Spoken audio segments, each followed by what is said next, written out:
Bom dia, pessoal. Então, vamos dar início à próxima palestra, que é sobre Iná, Inteligência Natural da Alma.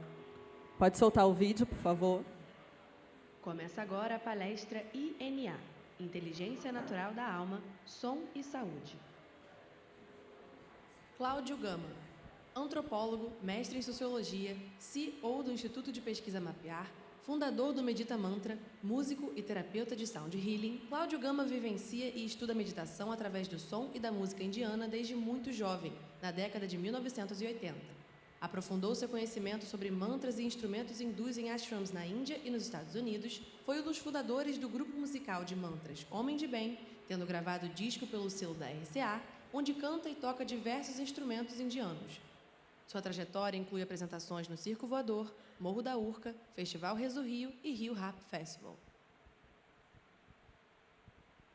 Bom dia.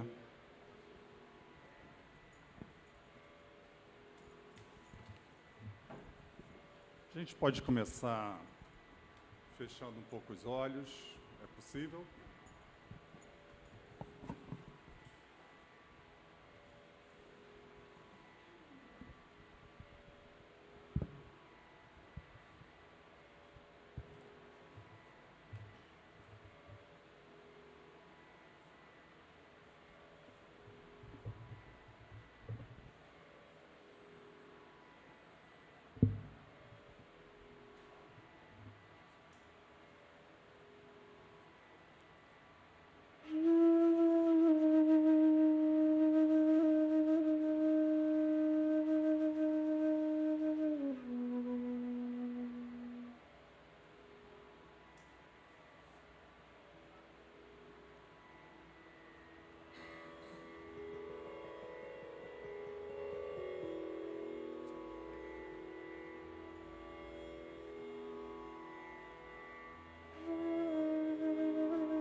Quem estiver ainda de olhos fechados, se quiser permanecer, fica no seu tempo.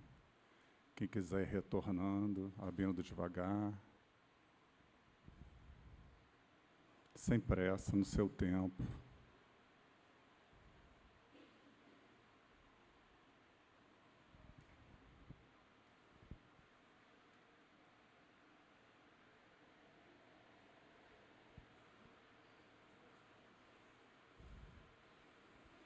Quanto tempo, né? Quanto tempo a gente tem, né?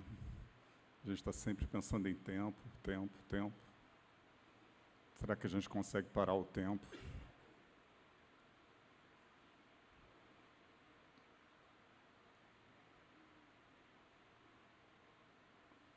Onde nós já fomos? Que cidades do Rio de Janeiro, do Brasil, do exterior? Quantas viagens nós já fizemos, conhecemos lugares ótimos, incríveis, aprendemos tanta coisa. Quanto nós investimos numa viagem para o exterior, quanto nós investimos para ter um lugar fora do Rio de Janeiro, uma casa, um sítio, uma fazenda.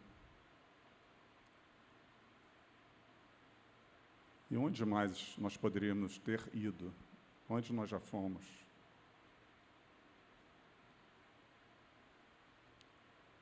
A primeira vez que eu meditei, eu era muito jovem. Eu sou antropólogo, entre outras coisas, e tinha ouvido sobre uma moça que tinha passado um bom tempo na Índia e estava retornando. Na época, uma namorada minha tinha visto um folhetinho numa academia de ginástica sobre essa palestra. Eu conhecia pouco da Índia, pouco do Oriente, e me interessei por ir. Achei que ia falar da cultura, que ia falar da experiência dela.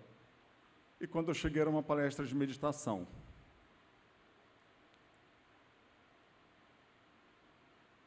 Foi muito interessante, é uma meditação que eu sigo até hoje, né? Foi muito interessante porque as experiências, o que se falava ali não era de acredite nisso, acredite naquilo, mas eram pessoas contando suas experiências com a meditação, aonde elas tinham chegado, o que elas tinham alcançado, de uma situação com um filho, né, no meio de Paris, e a pessoa se sentindo um pouco, o filho chorando, a pessoa se sentindo um pouco confusa e não querendo dar o peito na rua, e aonde ela chegou com aquilo, né, como ela se valeu da meditação para transformar aquela aflição numa experiência de integração com o filho. Nossa, eu nunca tinha ouvido uma coisa assim. Foi muito surpreendente para mim. Mas essa meditação tinha um mestre, eu achei aquilo muito esquisito. E na hora, no final, as pessoas eram convidadas a meditar. Era um teatro, né? Então as cadeiras, pessoas, quem não quisesse ficar, pediam que saísse, porque teria que passar pelas cadeiras e atrapalhar, né? Poderia atrapalhar quem estava querendo meditar. E eu falei com as pessoas que estavam comigo, vamos embora. E elas não quiseram ficar. Falei, bom, vou ficar esperando lá fora, não tem nada para fazer. Tá bom, vou ficar aqui olhando as pessoas meditarem, como se fizesse sentido, né? No escuro, ficar vendo pessoas, como assim? Ficar vendo pessoas meditarem, mas enfim, foi o que eu resolvi fazer. Talvez para ficar sentado, né? Para não ter que levantar.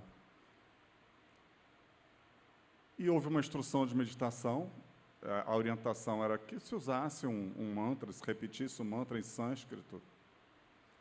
Eu fui só olhando, de olhos abertos, realmente vendo que as pessoas estavam fechando os olhos, né, e repetindo mentalmente.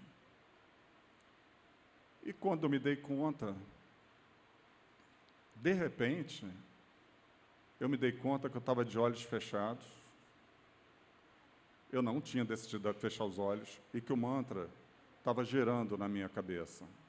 Ele sozinho estava se repetindo. Eu não tinha feito nada.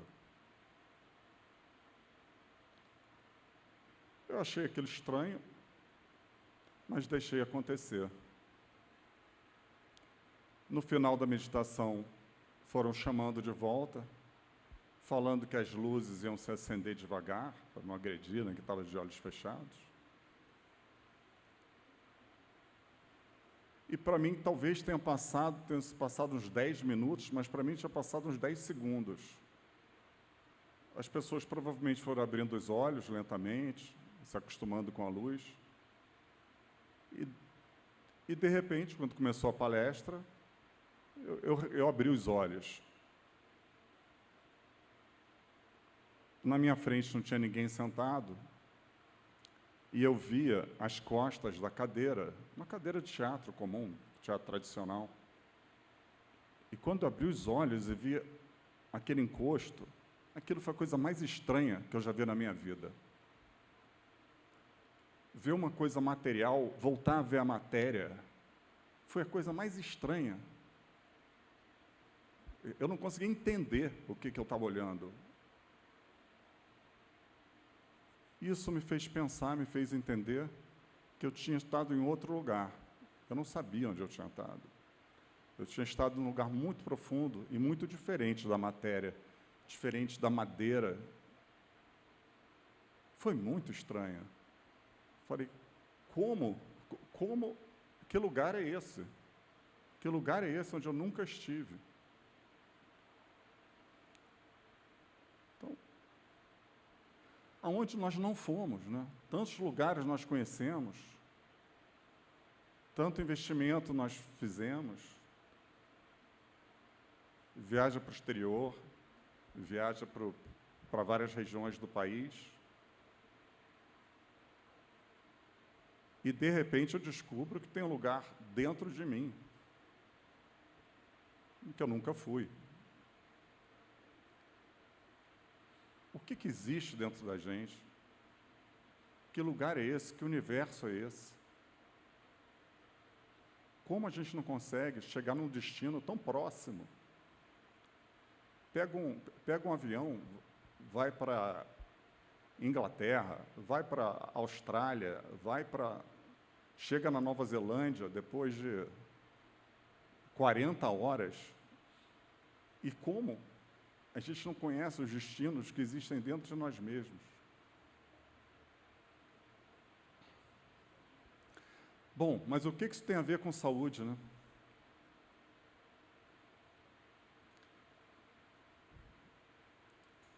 E eu acho que a resposta é tão complexa que a gente tem que ir falando com janelinhas. Vamos falar um pouquinho, depois a gente volta, falar um pouquinho, a gente volta. E eu queria, para começar, falar de um médico que eu atendi. Eu sou terapeuta de Sound Healing também. Vou falar o que é Sound Healing, mas eu não sei porque eu atendo muitos médicos, né, e esse médico ele estava numa sessão coletiva, não era nem uma sessão individual, era uma sessão coletiva de Sound Healing, e no final ele relatou que ele tinha chegado à sessão muito preocupado, ele tinha posto um pino na perna esquerda, né, ou, enfim, em algum lugar da perna esquerda, entre a perna e a bacia, enfim, não me lembro ao certo. Ele estava muito preocupado com a ressonância. Vocês sabem o que é ressonância? Se a gente tivesse um violão aqui, por exemplo, encostado ali na parede, na hora que eu tocasse o gongo, se o violão estivesse com as cordas soltas, evidentemente, sem a capa, né, a vibração do gongo, com certeza, ia fazer algumas cordas tocarem sozinhas. O violão ia começar a tocar um pouco sozinho. Ele não ia fazer uma melodia necessariamente, mas algumas cordas iam começar vibrando soltas. O violão tem 6 cordas. Isso é ressonância. Esse é o princípio da ressonância. Mas como você toca um gongo ali e o violão toca aqui? É isso. Isso é ressonância. O som chega às cordas, encontra as cordas que têm alguma referência, no tom que você está tocando, e essas cordas vibram, não são todas. Né? Se você toca outro tom, um outro instrumento, outras cordas vão vibrar. E isso é ressonância. Bom, voltamos ao médico. Ele estava muito preocupado com a ressonância. Por quê? Ele tinha uns pinos de metal. Imagina você tocando o gongo, se o gongo está na afinação do pino de metal, o que vai acontecer? Né? Se isso poderia prejudicar a operação que ele tinha feito. E ele tinha, então, um pino na perna esquerda e ia operar a perna direita, que estava com o mesmo problema. E o que aconteceu? Não houve ressonância na perna esquerda, mas sim o som, a vibração foi toda para a perna direita, que era onde ele tinha problema. Era a perna que ele ia operar. Isso é incrível, né? Essa é uma de muitas experiências. E aí, para a gente falar um pouquinho, para a gente entender um pouquinho disso, abrindo outra janelinha, será que a gente consegue colocar o vídeo, o primeiro vídeo da taça tibetana? O pessoal está ouvindo aqui, ali? Então, eu vou mostrar um vídeo que eu mesmo fiz, ele está no meu Instagram, é o primeiro vídeo do Instagram, que é @meditamantra, meditamantra, tudo junto. E espero que venha o vídeo. O que eu fiz nesse vídeo? Eu peguei uma taça tibetana como essa, coloquei água e comecei a tocar desse jeito.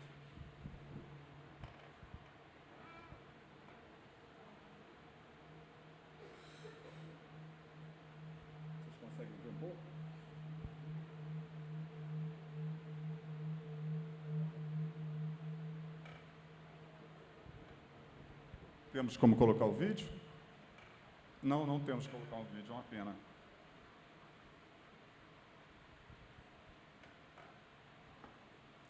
O que acontece quando a gente faz isso com água?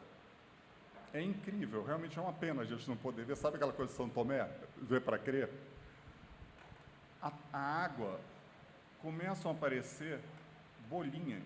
Como se a água estivesse... Sabe quando a água começa a ferver na panela, no fogo? Não ficam micro bolinhas primeiro? E as bolhas vão aumentando, né? Então, à medida que você vai fazendo esse simples som com a taça, as bolhas vão aumentando, a água vai ficando enlouquecida e começam a subir colunas de água pequenas, né? Que chegam a cair da taça e fica tudo molhado. É muito mais do que uma água fervendo no fogo, sabe?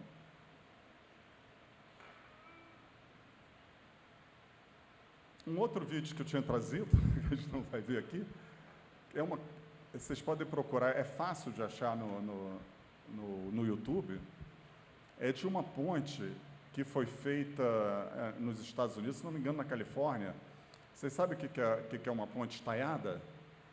É aquela ponte que, por exemplo, a gente tem ali na linha vermelha, que parece uma guitarra. Bom, eu vejo aquilo como uma guitarra, pode ver como uma perna de uma bailarina. Todo mundo sabe, lembra? Ela tem umas... na verdade, como se fossem extensores gigantes que estão ligados à ponte, e aquilo tem um papel de sustentação. Então, era uma ponte desse tipo, né? Essas são grandes cordas mesmo, né? Como se fosse extensor, né? De prender, sei lá, coisa no teto, prancha no teto do carro, no rack, alguma coisa para transportar, aqueles extensores elásticos. É como se fosse aquilo, só que gigante, né? Com uma sustentabilidade incrível, né? Que está sustentando a ponte, aqueles extensores. E começou uma ventania muito forte. Com a vibração do vento, a ponte estava intacta, né? O vento estava contra a ponte, não tem tanta superfície. Acontece que essas cordas começaram a fazer um som, como o gongo faria no violão. Porque dentro do concreto, a gente tem vergalhões, o que dá uma sustentação para uma ponte é uma estrutura metálica, né?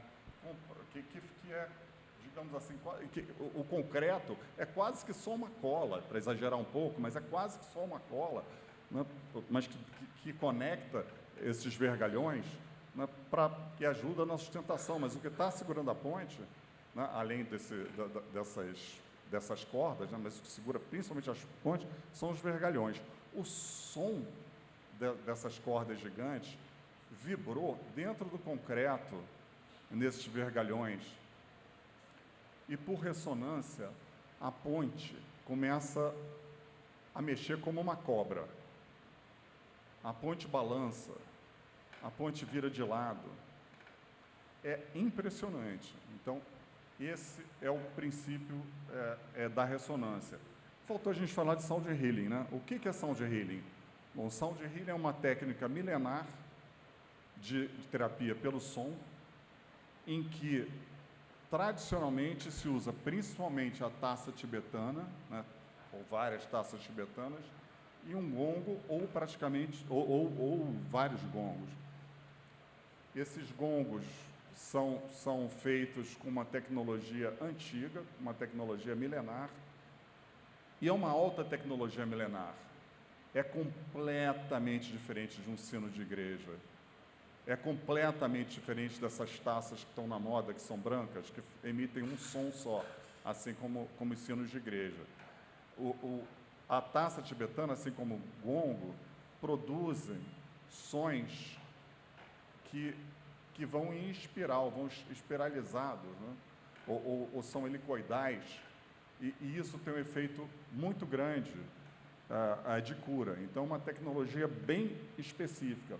O que a gente faz ali, tem uma foto, não sei se vocês conseguem ver, essa foto é de uma sessão minha de sound healing. Aliás, todas as fotos são de coisas nossas aqui que a gente faz.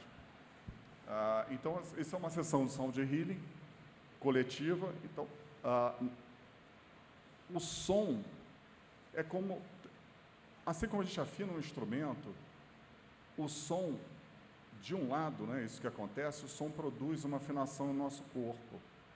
Então, imagina, com o tempo, a gente começa a ficar desafinado e o som vai afinando o nosso corpo.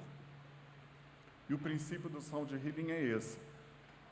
Mas antes, o que a gente pode entender que acontece com o caso da taça tibetana com água? Antes de mais nada, isso prova que o som é invisível, mas é concreto. Ele chega na corda do violão, ele faz a água levantar. O som é concreto. O nosso corpo, ele é mais de 70% composto de água. Se o som produz esse efeito numa taça tibetana, imagina o nosso corpo. Eu não sei se vocês conhecem uns fones de natação, uns fones de ouvido, para ouvir música enquanto nada.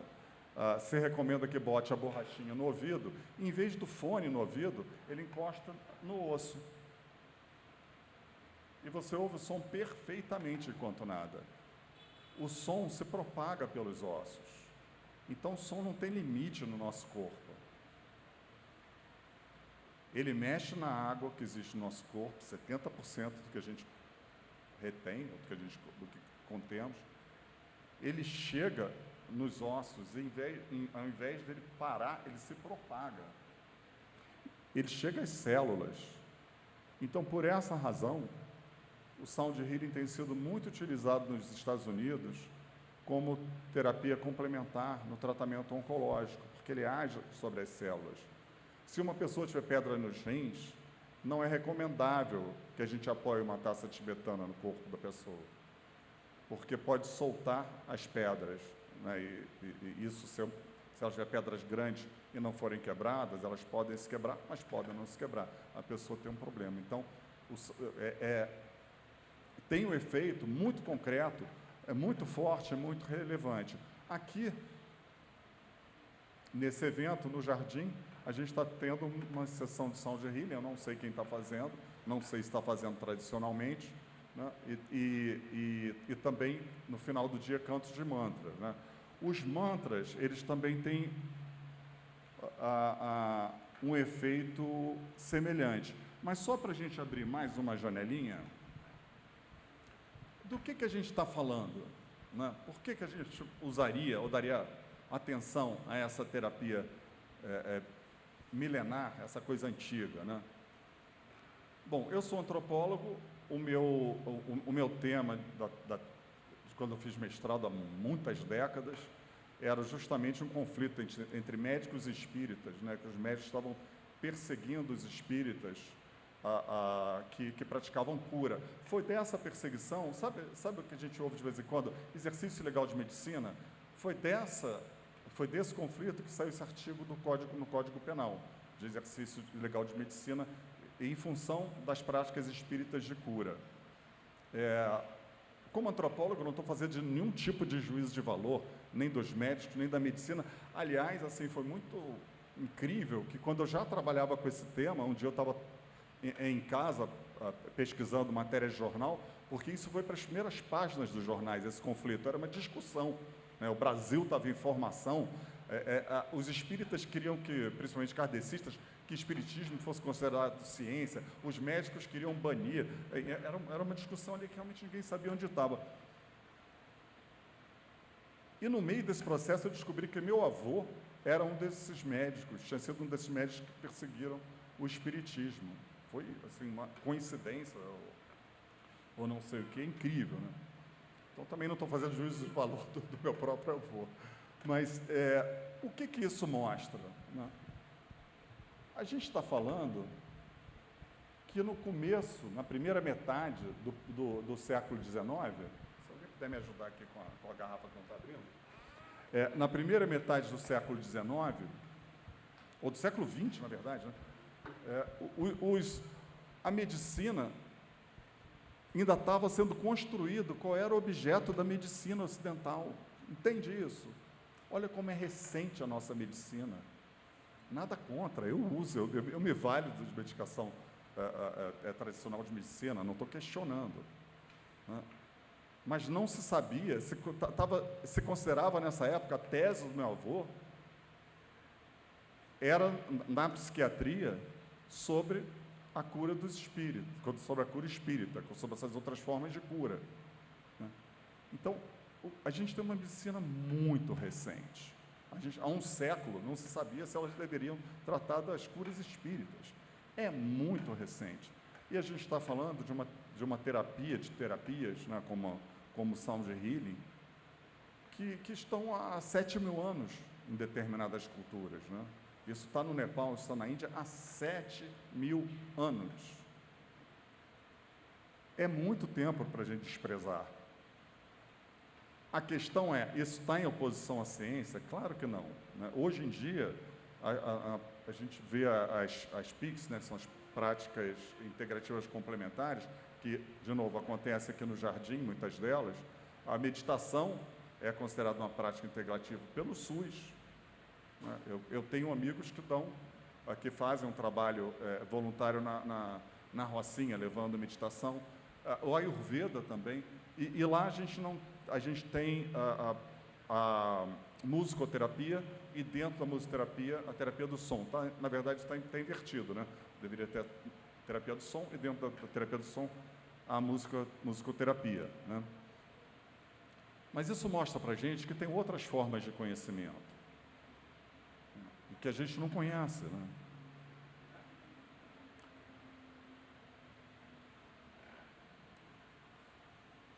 Bom, a pergunta é, que conhecimento é esse? E aí, vamos voltar ao caso do médico. O que aconteceu? Como é que o som chega na perna ruim? Como é que o som poderia ter ido para o pé, para a cabeça, para a mão? Como chega na perna ruim? Como é que a vibração chega a esse lugar? Então, o som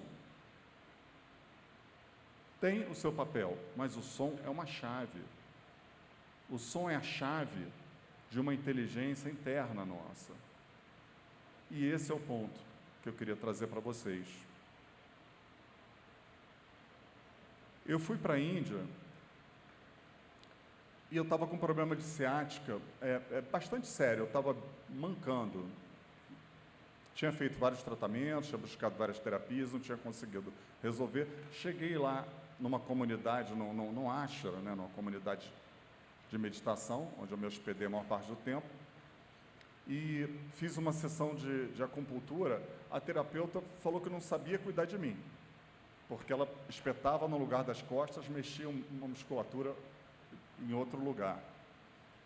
Muito bem, um dia eu fiz uma meditação, e no meio da meditação, espontaneamente, o meu corpo... Vocês sabem o que é sentar em lótus? É aquela coisa de sentar as pernas cruzadas em chinês, só que você traz a perna, os dois pés aqui para cima, né? Você cruza os pés por cima da postura de chinesinho, né, como fala para as crianças.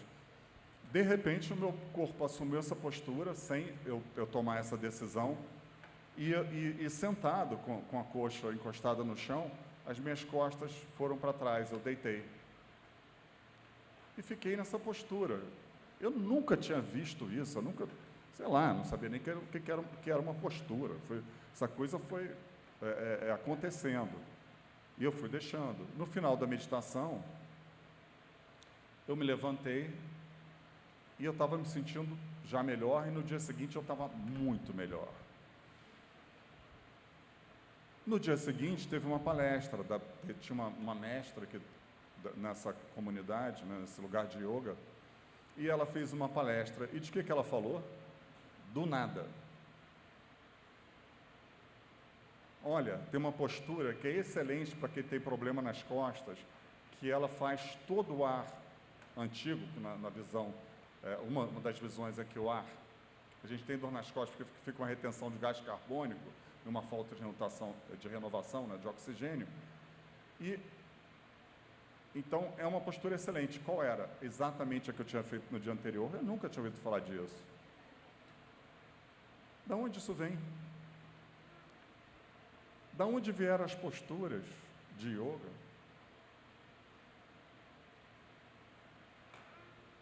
Numa sessão de Sound Healing, é incrível, né? Porque mesmo quando a gente tem sessões individuais, o efeito é muito forte. A gente trabalha sobre cada centro energético das pessoas, mas quando tem coletivo, as pessoas têm experiências incríveis também. E uma moça relatou no final que ela tinha uma memória mais antiga sobre a vida dela. E num determinado momento da sessão de Sound Healing, que tinha um som que pode remeter a uma coisa mais infantil, mais de infância, veio uma memória clara do passado dela mais antigo do que a memória mais antiga do que ela tinha. Por quê? Da onde vem?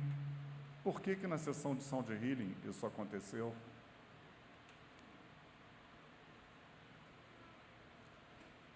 A gente tem um desconhecimento sobre o que está dentro de nós. Da onde isso vem? As coisas acontecem, nós não conseguimos acessar. Às vezes não acontece, às vezes acontece e nós não nos damos conta, não prestamos atenção. E a pergunta que fica é: quanta gente já investiu nisso? Que caminhos que nós decidimos percorrer? O quanto nós poderíamos utilizar de investigação interna e o quanto isso nos traria, o quanto isso traria para a sociedade, traria para as curas. A gente fala muito de IA, de inteligência artificial, mas nesse processo eu entendi, eu estava escrevendo um artigo para Veja Rio, que foi publicado acho que há uns 2 meses, sobre Sound Healing. Enquanto eu escrevi, eu me dei conta. Existe uma INA em nós, uma inteligência não artificial, ou uma inteligência natural da alma. Vou chamar de alma. Poderíamos chamar interna.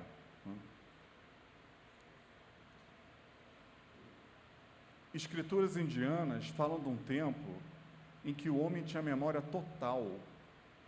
Nossa, pensa nisso. Você faz ideia?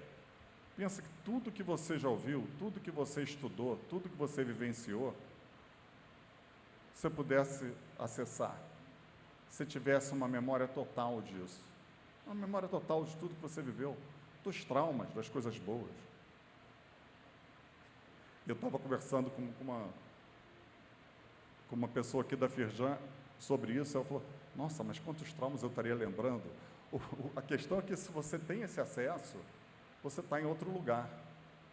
Você não está no lugar do incômodo. A partir do momento que você entendeu aonde é possível chegar, que você tem essa inteligência, a gente está falando de outra percepção, né? Então, quantas soluções a gente poderia ter de tecnologia? Quantas soluções a gente poderia ter de cura, de saúde, de aflição? Né?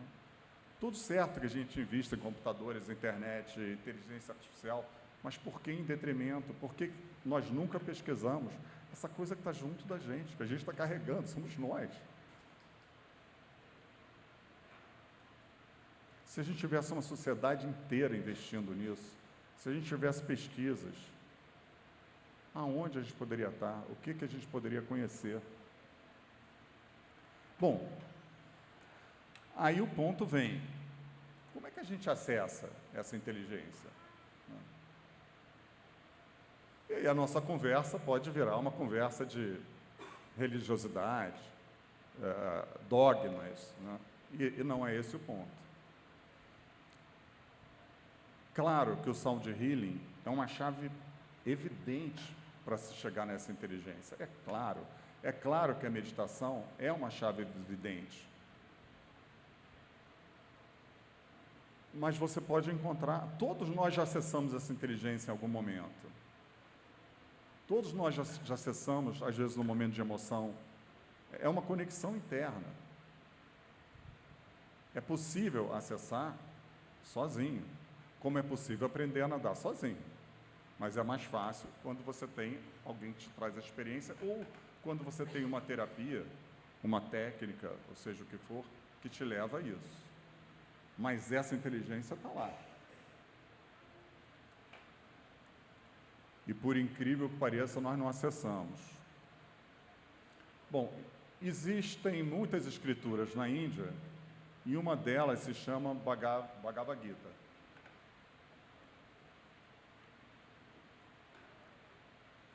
Na Bhagavad Gita, num determinado momento, é uma escritura enorme, se fala de 4 categorias de pessoas. Essas categorias não necessariamente você está só numa, mas a ideia é que, né, como toda categoria, a gente esteja fazendo uma caricatura, né, e colocando os tipos ideais, se fosse falar de Max Weber, né, para ir bem na literatura clássica da sociologia, né? Mas, enfim, de brincadeira que eu chamei de a primeira categoria dos perdidos. Essas são as pessoas que estão realmente por aí, completamente desconectadas de si próprias, e, enfim. Uma segunda categoria, que a gente está falando de hierarquias mesmo, que estaria acima dela, né, em termos de alcance espiritual ou da nossa essência, seja do que for, é a categoria das pessoas que o tempo inteiro buscam conforto e bem-estar. É claro que todos nós buscamos conforto e bem-estar, ou quase todos, né? Mas quem tem foco na vida, na procura do conforto e bem-estar. Nós somos muitos, né? Muitos de nós fazemos isso. Uma categoria mais acima é dos que buscam conhecimento. É dos sábios.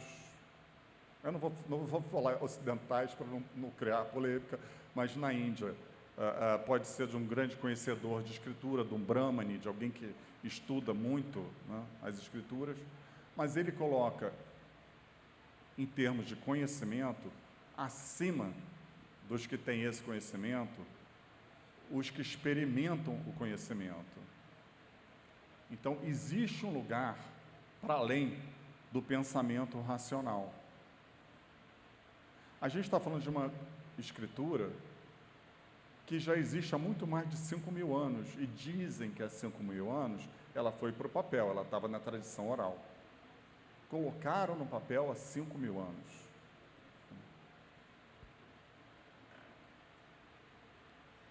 O que é esse conhecimento vivenciado? Então, acho que uma coisa que a gente tem que se perguntar é quem nós somos, né? Tem uma coisa que a gente faz mais ou menos 21.600 vezes por dia. Quem sabe?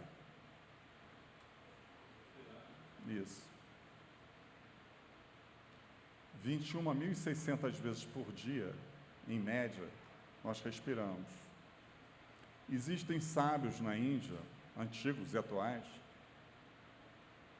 que ouvem um som na respiração e ouvem um som na respiração de cada pessoa, o mesmo som. E a respiração que eles ouvem é, quando se inspira, Ram. E quando se expira, Sa. Ram, Sa. Ram, Sa. É um mantra, como tem o Namah Shivaya, como tem o dos Hare Krishna, né? Hare Krishna, Hare Krishna, Krishna Krishna, enfim. Então, Ram, Sa. O que eles dizem é que esse é o nosso mantra natural. Que nós respiramos, nós meditamos espontaneamente essa nossa natureza. 21.600 vezes por dia nós estamos repetindo o mantra. Essa é a perspectiva deles. Então, qual é a nossa natureza? Qual é o tamanho desse universo interno? Bom, a gente já está com hora avançada, acho que ainda falta um bocado de coisa, mas só para falar um pouco, abrir outra janelinha, tem uns mitos que é muito importante que a gente rompa. Na antropologia, a gente estuda muito a história do pensamento, a própria história da antropologia. A antropologia, acho que é uma ciência que se questiona o tempo inteiro, né? E ela surge porque começam as descrições de sociedades estranhas. E alguém fala, nossa, falaram diferente daqueles caras ali.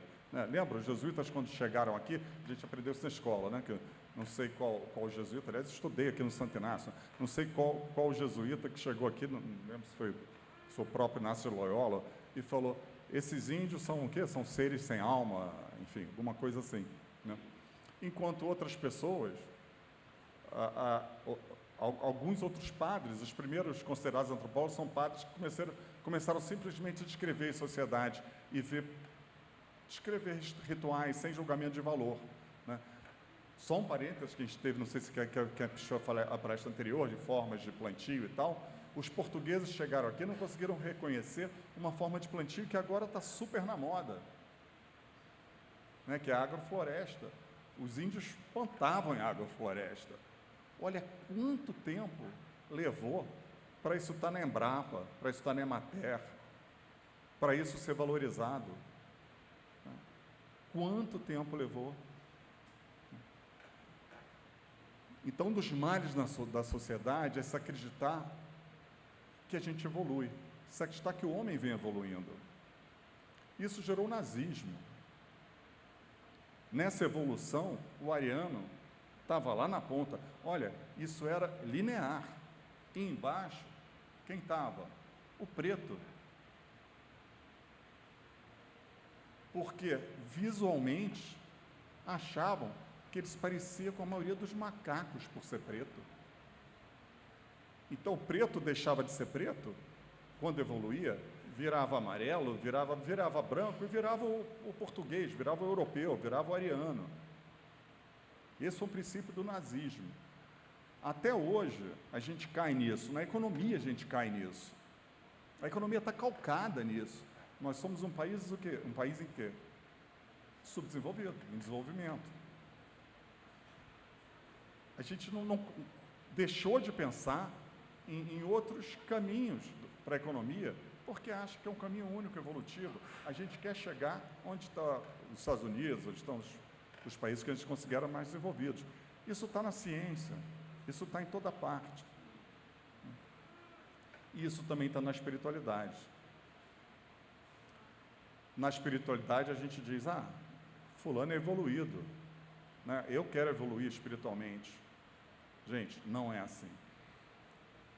Não tem nada que precise acontecer. Não falta nada para acontecer. A gente não precisa de nada para acessar nossa INA, nossa inteligência natural da alma. Ela está pronta, ela está inteira. Se a gente considerar, sei lá, quem são os exemplos de espiritualidade? Buda, eu vou falar de Jesus, e parece que possa gerar alguma polêmica, mas Jesus, Buda, né?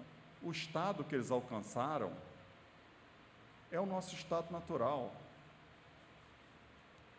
Nós já somos isso, nós não temos nada para desenvolver, nós não precisamos evoluir. Isso é uma desculpa para a gente não entender. Se trata apenas de um descortinar. A gente precisa trabalhar, entender como a gente tira essa cortina. Eu pratico essa meditação há mais de 40 anos. Isso não quer dizer que uma pessoa não possa chegar amanhã e ter esse descortinar rapidamente. Isso não pode dizer que uma pessoa no Sound Healing não tenha esse descortinar mais rapidamente do que eu tenho, ou mais frequentemente do que eu posso acessar, ou que possa se manter a isso conectado. Então, a ideia, eu vou deixar de lado os outros conceitos, porque a gente ainda falta bastante coisa e já vem uma plaquinha de 10 minutos, agora talvez uns 5. Então, um dos caminhos, a gente não tem aqui uma resposta única, né? Mas um dos caminhos é o Sound Healing. Um dos caminhos é a mente, é um segredo que tem a mente. Qual é o segredo que tem a mente? É que a gente tem que manter a mente em segredo. A mente é um atrapalhador desse processo. Eu tenho um amigo que é psicólogo, ele se formou em psicólogo muito tarde. E aí ele foi morar fora do Rio de Janeiro e faz muito sucesso. Ele também veio da minha meditação. Eu perguntei para ele, nossa, mas você, assim, você não tinha um direcionamento profissional até bem mais velho, e aí como é que você está hoje? Não, eu tenho fila de 1 ano de pessoas querendo tratar comigo. Nossa, mas como é que foi isso? Pois é, eu não sei nem se eu posso falar isso, mas os psicólogos falam, você é a mente. E eu digo para as pessoas, você não é a mente. Por isso que eu faço sucesso. A mente nos ajuda a estudar. A mente nos ajuda no pensamento racional. Não se trata de jogar fora isso. Isso é um conhecimento importante. O que a gente tem que entender é que existe um outro lugar. O Ministério da Saúde já entendeu isso. Essas outras formas de tratamento já estão sendo utilizadas pelo SUS. Práticas integrativas complementares. É um outro caminho. Na música indiana, a música clássica tem esse objetivo de digamos assim, driblar a mente, né? Assim como a prática de mantras. E quem assistiu o Pequeno Buda, vocês lembram desse filme?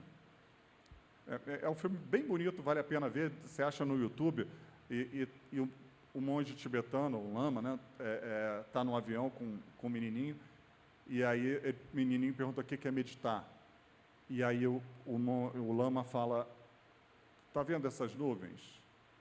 Nossos pensamentos são como as nuvens. Meditar é deixar essas nuvens passar. A gente está falando dessa mesma coisa, de sair do racional, porque esse conhecimento ele não é racional, ele está em outro lugar. A gente está falando muito de interiorização, né? Já falou um pouco de cura, mas o que isso tem a ver? Isso tem a ver porque não é possível separar a interiorização de cura. O nosso corpo, pela maioria das doenças, adoece por uma desarmonia. A terapia do som, não, as práticas integrativas, elas podem ser usadas de maneira preventiva, mas também na cura, como no caso do médico, né? Enfim, como tantos casos que acontecem no Sound Healing. E o que é interessante, eu não vou poder contar o caso aqui por falta de tempo, mas o que é interessante é que isso é dos dois lados, é tanto do terapeuta quanto de quem está recebendo a terapia. Então, só rapidamente, uma vez eu fui atender uma médica, eu atendo muitos médicos, né? Muitos médicos me procuram para Sound Healing, eu acho isso incrível. E essa médica não tinha me dito, eu perguntei se tinha algum problema, não tinha me dito. E no meio da sessão, era uma sessão individual, eu fui apoiando taças, ela estava de bruços, na lombar, no alto das coxas, em vários lugares nessa região, apoiei uma taça na bunda. E fui fazendo as taças tocarem simultaneamente. Normalmente eu não encosto as taças, em algum momento eu posso encostar, mas não encosto, e vou passando por chácaras, né, que são principais, que são 7 energéticos, ou até apoio, mas não assim, de concentrar. E no final, ela veio me dizer que ela tinha tido uma experiência muito forte, como se uma mão tivesse entrado nela e tivesse tirado um piche preto. E que ela tinha feito um aborto 10 dias antes, ela não me contou. Então, a gente faz. Por quê? Porque a gente acessa a INA. A minha forma de acessar é essa. E eu consigo levar isso para a cura. E não sou eu que estou fazendo a cura nela. Ela também, a inteligência interna dela está levando. Então, é paradoxal e não é contraditório, é isso. É uma outra forma. Então, acessar a INA é isso, é se permitir, é receber, saber receber, se receber, deixar a mente de lado. E cada um, numa sessão de Sound Healing, por exemplo, vai ter uma experiência. Então, assim, não se estranhe, né? Um dia uma amiga minha viu umas coisas minhas no meu Instagram. Nossa, você virou guru. A gente está se estranhando. Isso é o estranhamento. Se fosse ela estaria se estranhando. Não vou fazer isso porque eu não sou guru. Gente, isso é acessar o que está mais próximo da gente, que é o nosso interior. É acessar essa inteligência.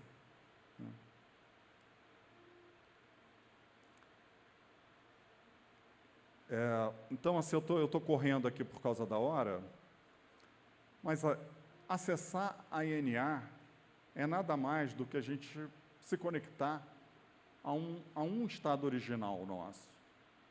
É se conectar a uma natureza. O corpo tem a sua forma de cura. E se nós conseguimos acessar isso, assim como o som desperta e leva a uma cura, isso com certeza pode acontecer num processo de uso de fitoterápicos, ou de medicação tradicional. Com certeza, isso pode trabalhar junto. Isso não está em oposição.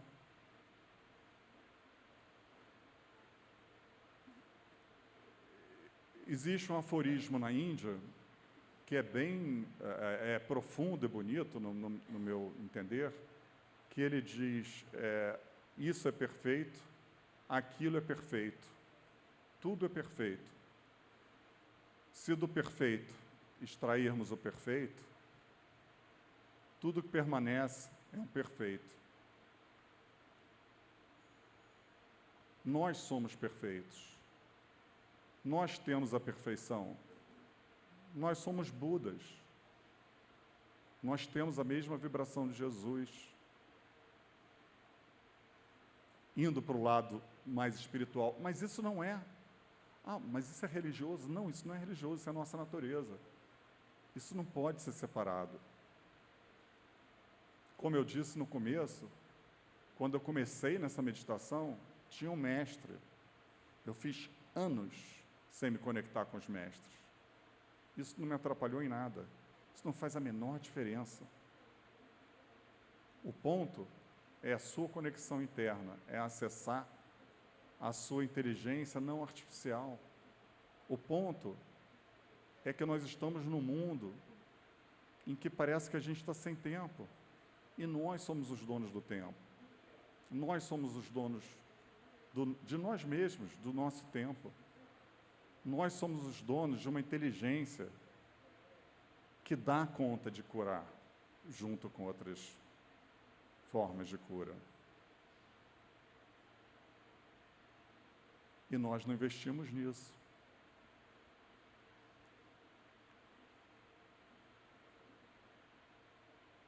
A inteligência artificial está aqui. A gente acha que ela está dominando o mundo.